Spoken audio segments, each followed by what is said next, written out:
समितीचे सल्लागार सचिव होते. त्या लोकांची मिळून कमिटी तयार करण्यात आली आणि त्यामध्ये स्त्रियांविषयक अधिकार लिहिण्यात आले. विवाह, घटस्फोट, वारसा हक्क, दत्तक विधान वगैरे. लोकहितावर आक्षेप घेतला. हे बिल वकिलांनी तयार केलेलं आहे. आम्ही का म्हणून तयार करायचं, आम्ही का म्हणून मान्य करायचं. त्यानंतर 1947ला जेव्हा भारत स्वतंत्र झाला, संविधान समितीचं काम सुरू होतं. बाबासाहेबांना युनिफॉर्म सिव्हिल कोड, समान नागरी कायदे हे भारतीय घटनेच्या मूलभूत हक्कामध्ये आणायचे होते, परंतु ते झाले नाही. Hindu code bill was the first step towards uniform civil code. समान नागरी कायद्याचा हिंदू कोड बिल ही पहिली पायरी आहे, असं बाबासाहेब म्हणत होते. त्यानंतर 1947ला त्यामध्ये पुनर्बांधणी करून तेव्हा स्वतंत्र भारताचे पहिले कायदेमंत्री डॉक्टर बाबासाहेब आंबेडकर होते.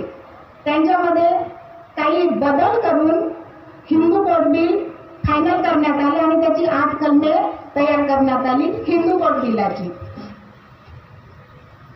त्यामध्ये हिंदू म्हणजे काय, विवाह, घटस्फोट, दत्तक, पालक, पोटगी, विधवा, पतीच्या संपत्तीचा हक्क, दुर्बल साधने कुटुंबांना भरण पोषण.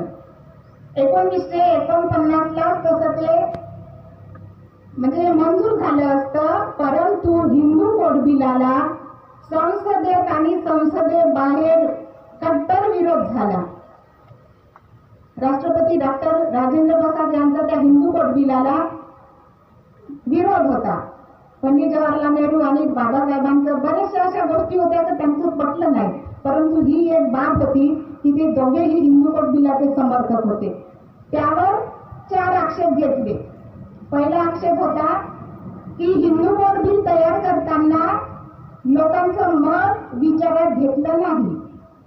दुसरा आक्षेप असा होता हिंदू कोड बिलामुळे हिंदू समाजाचे विभाजन होईल. तिसरा आक्षेप असा होता की आता सध्या भारत स्वतंत्र झालेला आहे, अजून घडी बसायची आहे, तर अनुकूल परिस्थिती तयार झाल्यावर हिंदू कोड बिल मंजूर करा. आणि चौथा आक्षेप असा होता की सध्याची जी लोकसभा आहे ती अप्रत्यक्ष, घटना समितीचे सदस्य होते ते लोकसभेमध्ये होते, तर या लोकसभेला कुठलाही कायदा मंजूर करण्याचा अधिकार नाही. हिंदू रामराज्य परिषद होती, त्यांचे प्रमुख त्यांनी तर पंडित नेहरूंना चॅलेंज केलं, हिंदू कोड बिलातील एक तरी बाजू अशी प्रूव्ह करून दाखवा जे शास्त्रीय दृष्ट्या चांगली आहे. असं जर असेल तर आम्ही हिंदू कोड बिल आनंदाने स्वीकारू. अशा प्रकारे संसदेत आणि संसदेबाहेरही हिंदू कोड बिलाला फार विरोध झाला.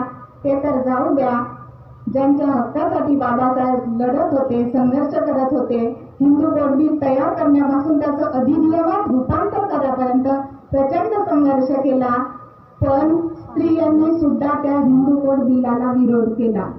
बाबासाहेब म्हणतात स्त्रियांच्या मानसिक दुर्बलतेमुळे हिंदू कोड बिलाचा त्याग झाला. बाबासाहेब दिल्लीला असताना एक शिष्टमंडळ त्यांच्याकडे गेलं स्त्रियांचं. काय म्हणाले, बाबासाहेब ते बिल काही चांगलं नाही, हिंदू कोड बिल ते मागे घ्या. का तुम्ही वाचन केलं त्या बिलाचं? नाही. मग का न वाचता ते हिंदू कोड बिल चांगलं नाही असे कसे म्हणता तुम्ही? एक स्त्री म्हणाली की माझा नवरा म्हणतो की तू जर त्या हिंदू कोड बिलाचं समर्थन केलं तर मी दुसरी बायको करून टाकली, मग सबक स्वीकारण्यापेक्षा मी त्या हिंदू कोड बिलाला नकार देते. बाबासाहेब म्हणाले की स्वतःचा मुलगा वारला असता जेवढे दुःख मला झाले असते त्यापेक्षा कितीतरी दुःख या हिंदू कोड बिलाच्या इतिश्रीमुळे झाले. आई वडिलांची संततीसाठी जी तडमड असते ती तडमड बाबासाहेबांना हिंदू कोड बिलाच्या मंजूर न केल्यामुळे झाली. एवढं महत्व ते बाबासाहेब हिंदू कोड बिलाला देत होते. त्यानंतर विरोध झाल्यामुळे बाबासाहेबांना असं वाटलं की वर्गावर्गातील असमानता, स्त्री पुरुषांच्यातील असमानता तशीच दुर्लक्षित अस्पर्शित ठेवून काहीतरी आर्थिक संबंधित कायदे निगडीत म्हणजे संमत करत जाणे म्हणजे संविधानाचा अपमान करणे आणि शेणाच्या ढिगाऱ्यावर ताजमहाल बांधण्यासारखे आहे. तो कधी कोसळेल याची काही गॅरंटी नाही. पंडित नेहरूंनी त्यांना समजावलं की निवडणूक होऊ द्या, त्यानंतर आपण सत्तेवर येऊ, नंतर ते बिल पारित करू किंवा याचे तुकडे तरी करू. बाबासाहेबांना ते मान्य नव्हतं. हिंदू कोड बिल जशाच्या तसं मंजूर झाले पाहिजे. आणि ते म्हणत बाबासाहेबांना दुःख होतं की हिंदू कोड बिल जसेच्या तसं जर मंजूर झालं असतं तर भारतीय स्त्रिया का जगातल्या सर्व स्त्रियांचा संघर्ष कायमचा संपला असता. त्यामुळे बाबासाहेबांना त्या गोष्टीचं दुःख झालं. त्यांना वाटलं मी पुरुष असून देखील स्त्रियांच्या हक्कासाठी न्यायासाठी एवढा भांडतो, परंतु स्त्रियांनी सुद्धा त्या बिलाविषयी काही सकारात्मकता जागरूकता दाखवली नाही. हिंदू कोड बिलाला विरोध करणे म्हणजे शत्रूच्या गोटात स्वतः जाऊन बसणे आणि स्वतःच्या फाशीचा दोर स्वतः तयार करणे आणि स्वतः फासावर लटकवणे होय. खूप दुःख झालं आणि बाबासाहेबांनी 19 सप्टेंबर 1951 मध्ये कायदेमंत्री पदाचा राजीनामा दिला. त्यानंतर लोकसभा निवडणूक झाली. जागतिक दर्जाचा विद्वान, पुन्हा शंका कुशंका कोणी करणार नाही, जागतिक दर्जाचा विद्वान लोकसभेमध्ये पराभव झाला, परंतु राज्यसभेत होते. त्यानंतर हिंदू कोड बिल फक्त नाव बदललं. काय बदललं? नाव बदललं. हिंदू मॅरेज ऍक्ट, हिंदू विवाह कायदा असे 4 आर्टिकल होती, त्याचे भाग पाडले आणि त्या 4 भागात जरी नाव बदललं तरी त्याचं संपूर्ण श्रेय मात्र बाबासाहेबांना जाते. आता महत्वाचं, हिंदू कोड बिलामुळे भारतीय स्त्रियांना काय मिळाले? स्त्रिया इजा कमी आहेत, निवड हाच नाही. खंत याची वाटते की बाबासाहेबांना असा विशिष्ट समाजामध्ये बांधून ठेवलेला आहे. जागतिक दर्जा, ज्यांनी जागतिक स्त्रियांच्या उत्थानासाठी काम केलं भारतातल्याच काम, परंतु विशिष्ट समाज इथं उपस्थित राहतो, त्याचं दुःख आहे. समस्त स्त्रियांनी जाणून घ्यायला पाहिजे बाबासाहेबांचे आपल्यावर अनंत असे उपकार आहेत, त्याची परतफेड आपण कधीच करू शकत नाही. पहिला कायदा होता हिंदू मॅरेज ऍक्ट, हिंदू विवाह कायदा. आता विवाह कायद्यामुळे काय झालं? 1-2 दिवसापूर्वी शिक्षण परिषद माझी सहार झाली होती. एक मॅडम म्हणाले की माझ्या मुलाचं लग्न जुळलं, मुलगी दुसऱ्या म्हणजे इंटरकास्ट मॅरेज आहे. मला छान झालं. वा, काय मिळालं? मी त्या दोन्ही कुटुंबांना ओळखते. नागपूरची आहे, एक इथली आपल्या चिमूरची आहे. बाबासाहेबांच्या हिंदू कोड बिलामुळे हे सहज शक्य झालं. म्हणजे जाती धर्म वंश याच्या पलीकडे जाऊन विवाह करू शकतो आपण, जर तो जोडीदार आपल्या सर्व बाबतीत अनुकूल असेल तर. आणि काय करायचं आहे? दोघांनी निवडलं, संसार करताना करायचा. मी म्हटलं तुम्ही खुश व्हायला पाहिजे, अभिनंदनही केलं. हो म्हणे, छान झालं. म्हणजे हिंदू कोड बिलामुळे आपण आपल्या आवडीचा जोडीदार निवडू शकतो, कोणत्याही जाती धर्माच्या पलीकडे जाऊन. हे सहज शक्य झालं. म्हणजे विवाह करताना जातीची बंधने नाहीशी झाली. त्यानंतर दुसरं आहे एक पत्नीत्व कायदा. आपण पुराणात पाहतो एकेका माणसाला कितीतरी बायका, कोणाला सुखी ठेवत असेल ना कोणाला नाही. आता हिंदू कोड बिलामुळे एक पत्नी जिवंत असताना दुसरी पत्नी तो माणूस करू शकत नाही. म्हणजे स्त्रियांना संरक्षित केलं हिंदू कोड बिलामुळे विवाह कायद्यामध्ये. तिसरं आहे विधवा पुनर्विवाह. मनुस्मृती बाबासाहेबांनी जाणली तर, परंतु डोक्यातला मनू अजूनही तसाच आहे. 1-2 दिवसापूर्वी व्हायरल झालेली गोष्ट आहे. परीक्षा सेंटरवर त्या मुलीला मासिक पाळी आल्यामुळे तिला सेंटर म्हणजे वर्गाच्या बाहेर बसवलं. कुठं चाललो आपण? सुनीता विल्यम्स तिकडे आकाशात गिरट्या घेते, 16 वेळा सूर्योदय 16 वेळा सूर्यास्त पाहते, आणि आपण कुठे चाललो? अरे निसर्गाने स्त्रीला मातृत्वासाठी दिलेली सुंदर पवित्र बहुमूल्य अशी देण, आणि तिचं एवढं तिरस्कार. बरं, तिथं अडाणी लोक असतील का त्या सेंटरवर? नाही. म्हणून बाबासाहेब म्हणतात की शिक्षणाबरोबर शील महत्वाचं आहे. तुमच्यामध्ये तुम्ही किती शिकले असाल, पण ज्या माणसामध्ये शील नसेल, सौजन्य नसेल, सदाचार नसेल, तो हिंस्त्र पशुसारखा क्रूर आणि भीतीचा समजावा. ते तिला बाहेर टाकणारे शिकलेले लोक. धिक्कार आहे अशा शिक्षणाचा ज्यांनी त्या मुलीला बाहेर ठेवलं. नंतर आहे विधवा पुनर्विवाह. मनुस्मृतीच्या काळामध्ये विधवांची गती काय होती तुम्हाला माहित आहे. ते आपण उजाळा द्यायचा नाही. ज्या गोष्टीमुळे आपल्याला त्रास होतो तिथपर्यंत पोहोचायचंच नाही, सुरक्षित राहायचं. विधवा झालेल्या महिलेला पुन्हा लग्न करता येते. समाज जगू देत नाही. कायद्याची टवाळी करतात ना, तशीच टवाळी करतात. मला माहित आहे लोक टवाळी कशी करतात. विधवांना जगू देत नाही. तर या हिंदू कोड बिलामुळे एखाद्या स्त्रीचा पती जर मरण पावला असेल तर तिला दुसऱ्या लग्न करण्याचा अधिकार हिंदू कोड बिलाने बाबासाहेबांनी दिला आहे. आपण जिवंत असताना आपल्या नवरा दुसरी बाबा करू शकत नाही. हे संरक्षित कोणी केलं? बाबासाहेबांनी केलं आहे. आपण आपल्या मताचा जोडीदार आपल्याशी अनुरूप असेल तर निवडू शकतो. कोणामुळे शक्य झालं? बाबासाहेबांच्या हिंदू कोड बिलामुळे. हा झाला हिंदू मॅरेजचा पहिला तुकडा. नंतर होतं घटस्फोट. आधी पटतही नसेल, काही नसेल तरी तिथे राहण्याची सक्ती होती. पण आता पती पत्नी मध्ये जर पटत नसेल म्हणजे गंभीर बाबी आहे, त्या सांगणार नाही. मानसिकरित्या शारीरिकरित्या आपला जोडीदार सबळ असला पाहिजे. बुद्ध आणि त्यांच्या धर्मामध्ये 4 प्रकारचे पती पत्नी आहेत, वाचून घ्या. समजा आपण एकत्र राहू शकत नसेल तर आपल्याला घटस्फोट देता येतो. एकत्र बांधून ठेवण्याची सक्ती नाही. कोणामुळे शक्य झालं? हिंदू कोड बिलामुळे शक्य झालं. आपण दावा करू शकतो, पण ते आपल्याला प्रूव्ह करता आले पाहिजे. नाही तर झालं भांडण, जा तिकडे घटस्फोट मागायला. तसं नाही, तो कायदा आहे, अधिनियम आहे. कायद्याची बाजू आपल्याला प्रूव्ह करावी लागते. मी का घटस्फोट घेत आहे. होते ना, बाबासाहेबांनी सांगितलं ना, लग्न ही जोखीम आहे, तुमच्या मुलांना सांगा. नाहीतर 18 वर्ष 19 वर्ष नाही होत, जा पडून जा, लग्न करा. तसं नाही सांगितलं. लग्न ही जोखीम आहे हे आपल्या मुलांना सांगा, जबाबदारी आहे. घरलं तर लग्न केलं तसं नाही. मुलांना शिकवा, लग्नाची घाई करू नका. असं बाबा मी नाही सांगत, हे बाबासाहेब सांगतात. लग्नाची घाई करायची नाही. त्यांना मानसिकरित्या शारीरिकरित्या संपूर्ण सक्षम करा आणि नंतर लग्न करा. त्याला लग्नानंतरच त्याची जबाबदारी सांगा. तसं दोघे काही 100% म्हणजे एकमेकाशी जुळत नाही. तुम्ही संसारी आहे, तुम्ही संसारी आहे, बरोबर आहे. तरी पण बऱ्याचशा बाजू या अनुकूल असतात आणि ऍडजस्ट करावे लागते. तो संसार आहे. पण जर अतिरेक होत असेल कोणत्या गोष्टीचा, बुद्धाने त्याचं समर्थन केलं आहे. War is wrong if it is not for truth and justice. ते युद्ध चुकीचं आहे जे सत्य आणि न्यायासाठी नसेल तर.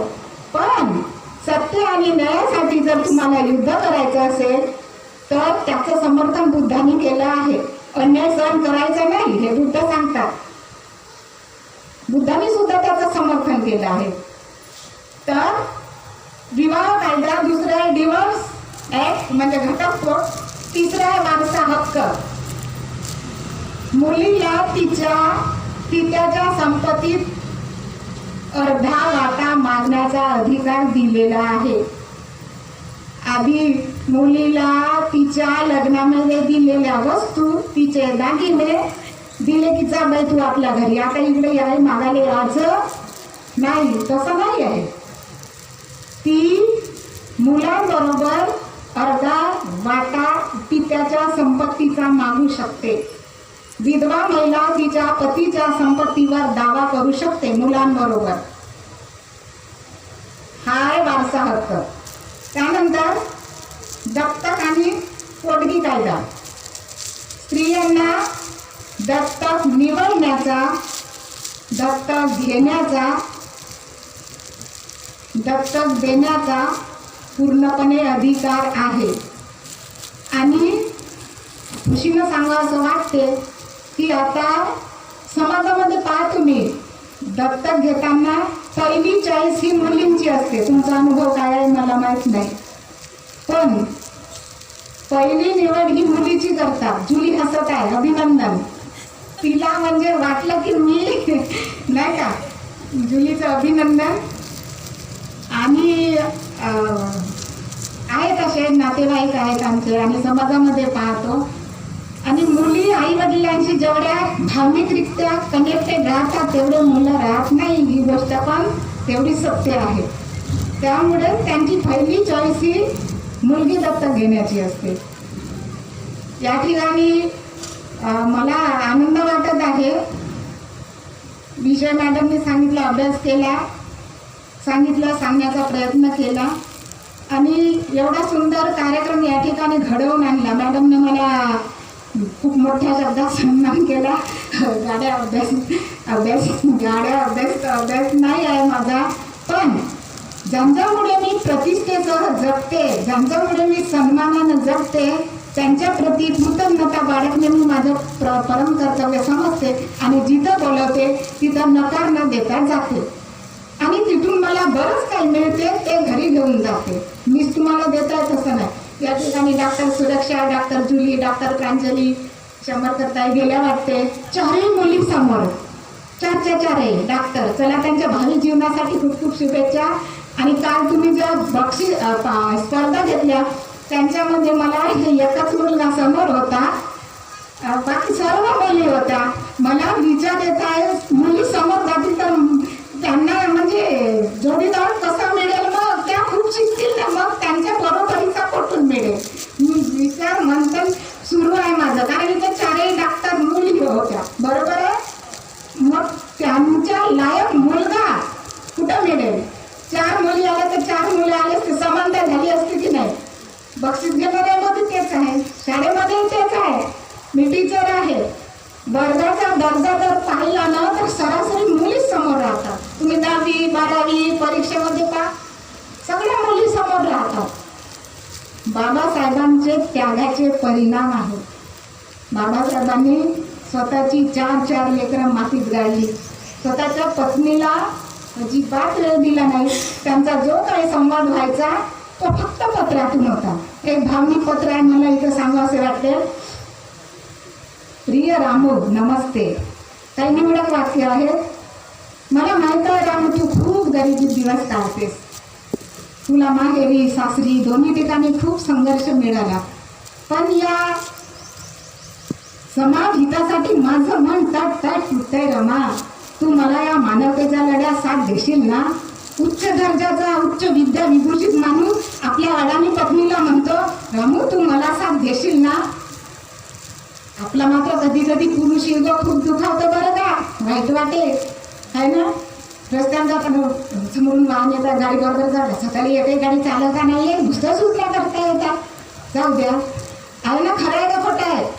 हा, त्यांनी क्रांती दुसऱ्याला नाही सांगितलं, स्त्री प्रकाशात असेल तर समाज प्रकाशात असतो. भ्रमाईला प्रकाशात आणलं पहिले. रमा तू शिक. जिच्या हाती पाण्याची दोरी ती जगाला उद्धारी. अगं ती जर आई शिकलेली असेल तर ती आपल्या मुलाला योग्य दिशेने धोका देईल. म्हणून तू शिक रमा. उच्च विद्या विभूषित माणूस एका बाजूला, एका बाजूला त्याची पत्नी अडाणी, तरी किती सुखाचा सौजन्याचा आदर्श देणारा असा संसार. हे स्त्रियांनी लक्षात घेतलं पाहिजे. आतमध्ये बाबासाहेब प्रिय रामू नमस्ते लिहायचे, परंतु त्यांनी आपल्या भावनांचं प्रदर्शन कधीच केलं नाही. लिफाफ्या पत्रात लिहिताना मात्र श्रीमती रमाई भीमराव आंबेडकर सन्मानाने लिहायचे. आपल्या भावनांचं प्रदर्शन केलं नाही. आता तुम्ही पहा सोशल मीडियावर वगैरे, माय हबी, माय असं माय तसं. अरे सहजीवनाचा आनंद जरूर घ्या, पण जे खाजगी आहे ते खाजगी ठेवा, ते पब्लिश करू नका. भावनांचं प्रदर्शन करू नका. शिकलेल्या लोकांमध्ये सुद्धा तेच आहे. शिकलेल्या अडाणी तर सोडा, आता सांगितलं ना मी त्या परीक्षा सेंटरची गोष्ट तशीच आहे. आणि बाबासाहेब तसंच म्हणतात की शिकलेल्या माणसामध्ये शील नसेल तर तो हिंस्र पुरुषार्था क्रूर समजावा. कारण डावपेच कसे करायचे, कारस्थाने कसे करायचे हे शिकलेल्या माणसाला समजते. कोणाला कसं फसवायचं अडाणी माणसाला समजत नाही. विद्याशील आणि स्वाभिमान हे बाबासाहेबांचे उपास्य दैवत होते. विद्या घेतली बाबासाहेबांनी, खूप सारे IMA, PhD, BSc, बॅरिस्टर आपला खूप सारे चारित्र्य होतं. त्यांच्या चारित्र्यावर कुठल्याही प्रकारची शंका नाही. आणि स्वाभिमानानं जगले. जे खाईन ते स्वतःच्या कष्टाचं खाईन, कोणापुढे हात पसरणार नाही. जेवढे बाबासाहेब महत्त्वाचे आहेत तेवढ्या रमाई सुद्धा महत्त्वाच्या आहेत. बाबासाहेबांना भीमराव ते बाबासाहेबपर्यंत घटनाकारात संविधानाच्या निर्मात्यापर्यंत पोहोचवण्यासाठी माता रमाईने त्याग केला आहे. हे महिलांनी विसरता कामा नये. बाबासाहेबांनी स्वतःच्या संसाराचा विचार न करता, स्वतःच्या कुटुंबाचा विचार न करता आपल्यासाठी एवढी मोठी शिदोरी बांधून ठेवली आहे की ती कधी न संपणारी आहे. समस्त महिलांनी, समस्त बहुजनांनी हे विचारात घ्यायला पाहिजे.